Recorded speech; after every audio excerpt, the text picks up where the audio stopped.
is Radhika Gaur with the session number 2 of your chapter Human Eye, and in this session we are here going to discuss about some terms related to the human eye.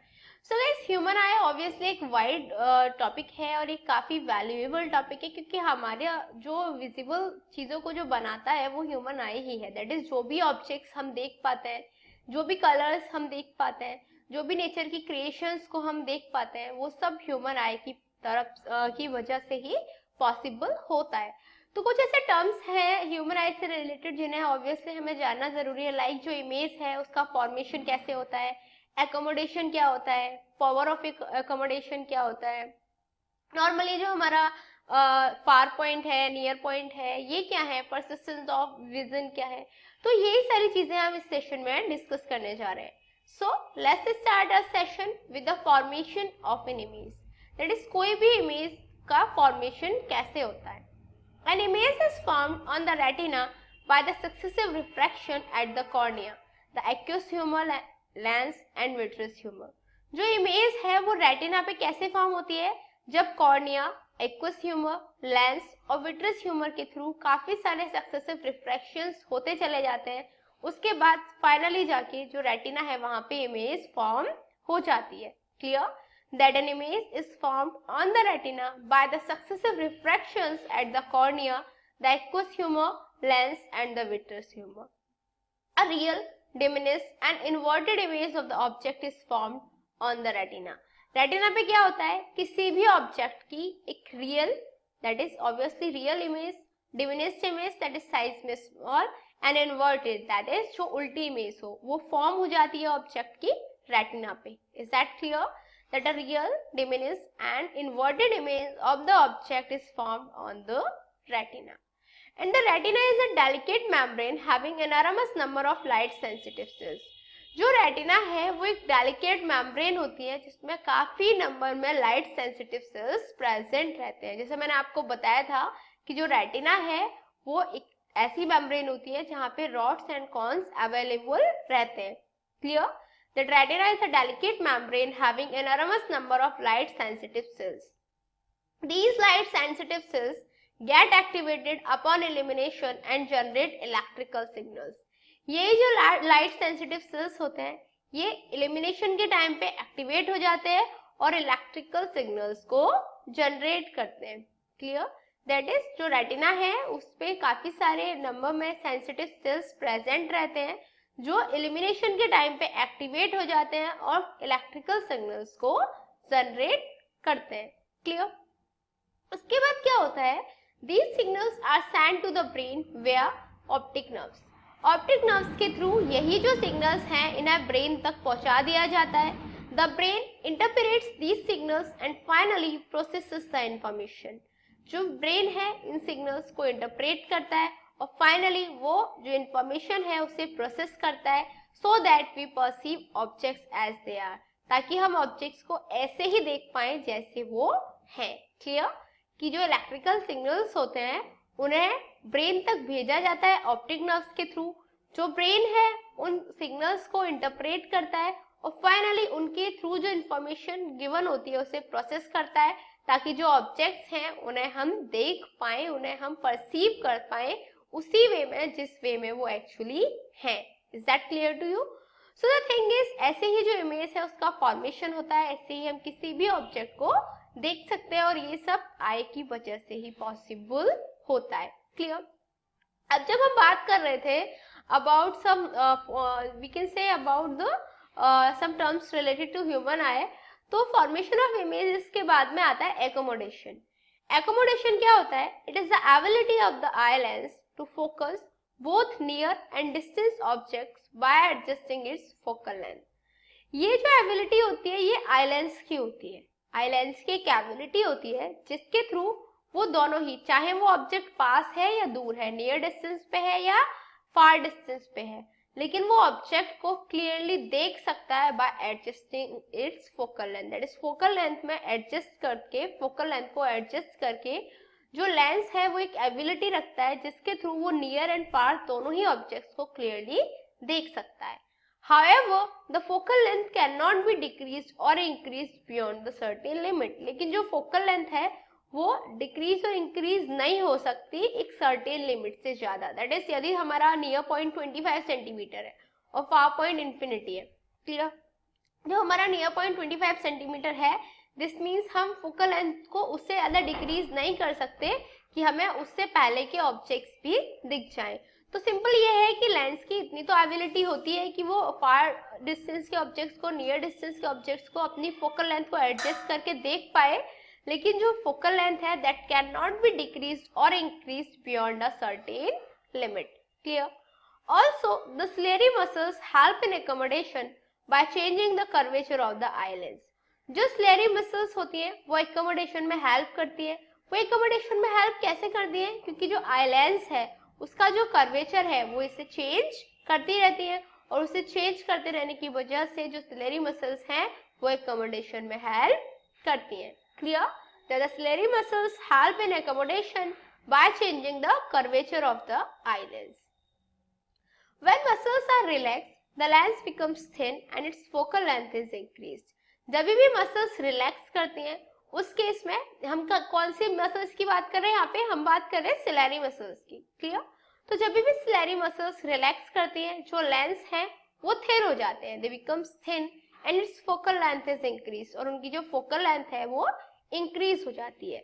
This enables us to see distant objects clearly. इसकी वजह से जो distance objects हैं उन्हें हम clearly देख पाते हैं। Is that clear? तो सिंपल सी चीज है कि जो सिलेरी मसल्स हैं वो जो कर्वेचर है आई लेंस का उसको चेंज करने में हेल्प करती हैं, और ये मसल्स जब रिलैक्स करती हैं उस टाइम पे जो लेंस है हमारा थिन हो जाता है, दैट इज उसकी फोकल लेंथ इंक्रीज हो जाती है।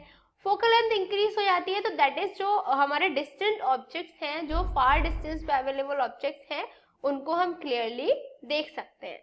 While in viewing nearby objects, the ciliary muscles contract.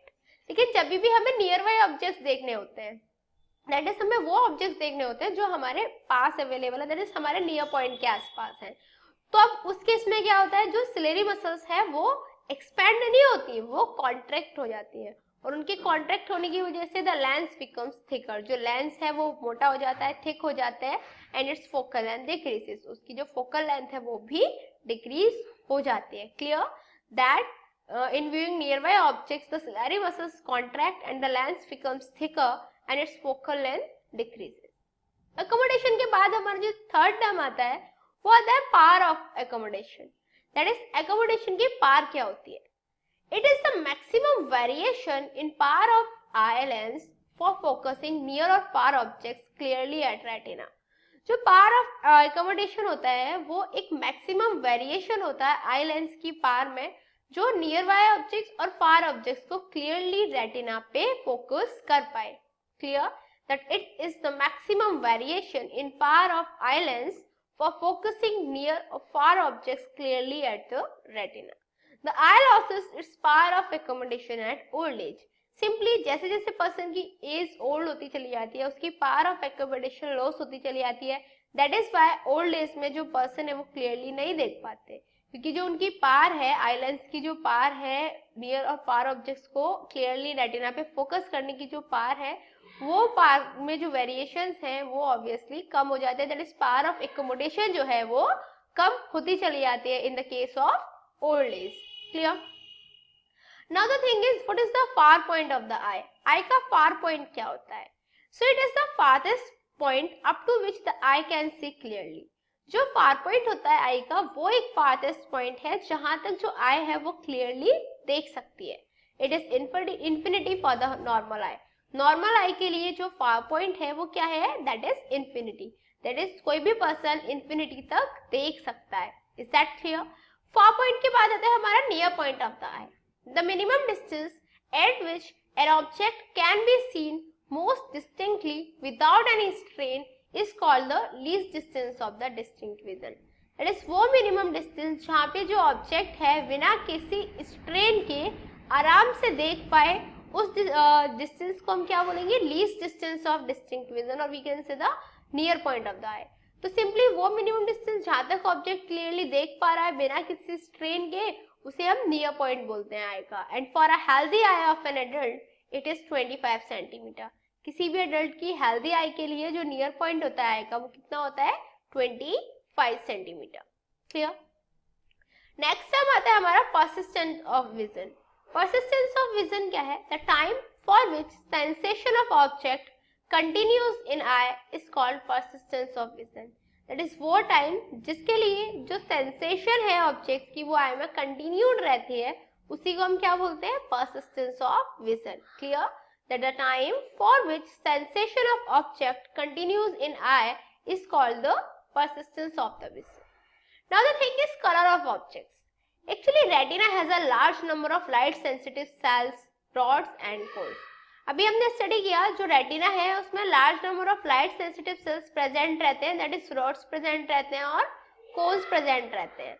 Rod shaped cells respond only to intensity of light with degree of brightness and darkness but do not respond to the colours. जो rod shaped cells होते हैं वो सिर्फ light की intensity को respond करते हैं, that is brightness की डिग्री क्या है, दैट इज जो सब्सटेंस है उसकी डार्कनेस की डिग्री क्या है, ब्राइटनेस की डिग्री क्या है. या फिर नॉर्मली हम ये कह सकते हैं कि रॉड शेप के थ्रू हम सिर्फ जो ऑब्जेक्ट्स हैं उनको ब्लैक एंड व्हाइट देख सकते हैं. दैट इज जो रॉड शेप्ड सेल्स हैं वो कलर्स को रेस्पॉन्ड नहीं करते, they do not respond to the colours. But cones are sensitive to different extent of primary colors such as red, blue and green. जबकि जो cones होते हैं वो जितने भी हमारे प्राइमरी कलर्स होते हैं उनके लिए सेंसिटिव रहते हैं, जैसे रेड कलर हुआ, ब्लू कलर हुआ, ग्रीन कलर हुआ. दैट इज जो cones हैं वो हमें कलर्स शो कर पाते हैं, वो कलर्स के लिए सेंसिटिव रहते हैं. जबकि जो रॉड्स होती हैं वो सिर्फ degree of brightness and darkness को शो करती है. Is that clear to you? So the thing is obviously it's a time for challenging question mark. And today's question is, why do we have two eye for vision and not just one? ऐसा क्यों है कि हमने देखने के लिए हमारे पास दो आंखें एक नहीं है? You have to answer that and your time to start now. 1, 2, 3, 4, 5. Time's up. So, have you answered this in your mind? Let's check out. Actually, a human being has a horizontal field of view of about 150 degree with one eye and of 180 degree with the two eye. जो human being है उसका horizontal field of view होता है, that is लगभग 150 degrees के साथ, that is यदि एक eye का use करें तो जो horizontal view human being cover करेगा वो 150 degree होगा. लेकिन यदि two eyes के साथ वो किसी person को देखे, किसी view को देखे तो वो 180 degree का view को capture कर सकता है. This way, two eye gives a wider field of view. इसीलिए जो two eyes हैं वो हमें wider field of view provide करती हैं. And the ability to detect faint object is enhanced with two eyes instead of one. And जो ability होती है किसी भी faint object को enhance करने की वो भी दो eyes के साथ enhance हो जाती है, दो eyes के साथ increase हो जाती है. यदि one eye होती तो वो इतनी enhance नहीं होती. That is the reason two eyes हमारे होना ऑब्वियसली कंपल्सरी था, दैट इज बेटर था in place of having only one eye. Is that clear to you?